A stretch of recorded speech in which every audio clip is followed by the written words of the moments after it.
त्र्यंबकेश्वरमध्ये अवैधरित्या देशी बनावटीचे पिस्तल बाळगणाऱ्या इसमावर विशेष पथकाची कारवाई। एक देशी बनावटीचे पिस्तल व जिवंत कारतूस जप्त। नाशिक ग्रामीण जिल्हा पोलीस अधीक्षक श्री बाळासाहेब पाटील यांनी आदेशित केल्याप्रमाणे नाशिक जिल्ह्यातील अवैध व्यवसायांचे समूळ उच्चाटन तसेच सराईत गुन्हेगारीस प्रतिबंध होण्यासाठी सत्वर कारवाई करण्यात येत आहे।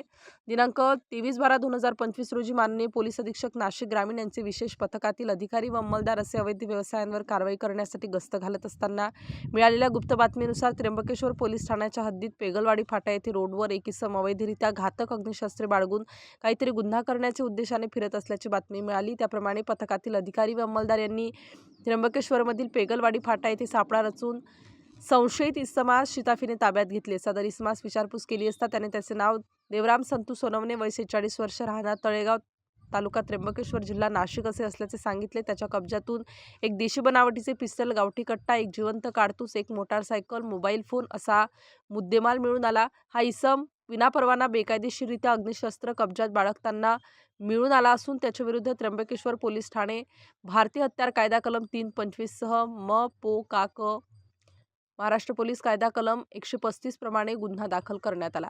नाशिक ग्रामीण जिल्हा पोलीस अधीक्षक श्री बाळासाहेब पाटील व अप्पर पोलीस अधीक्षक नाशिक ग्रामीण श्री आदित्य मिरखेलकर यांच्या मार्गदर्शन व सूचनांप्रमाणे स्थानिक गुन्हे शाखाचे पोलीस निरीक्षक श्री रवींद्र मगर व विशेष पथकातील सहाय्यक पोलीस निरीक्षक श्री श्रीकांत पाटील, पोलीस उपनिरीक्षक शैलेश पाटील, श्रेणी पोलीस उपनिरीक्षक शांताराम नाठे, पोलीस हवालदार जालिंदर खराटे, सुशांत मरकड, भाऊ झाडे, शंकर साबळे, सुनील बर्वे तसेच तांत्रिक विश्लेषण विभाग नाशिक ग्रामीण विभागाचे हेमंत गेलबिले, प्रदीप बहिरम, नितीन गांगुर्डे यांच्या पथकाने सदरची कारवाई केली आहे। स्टार न्यूजसाठी मोहसिन पठाण, नाशिक।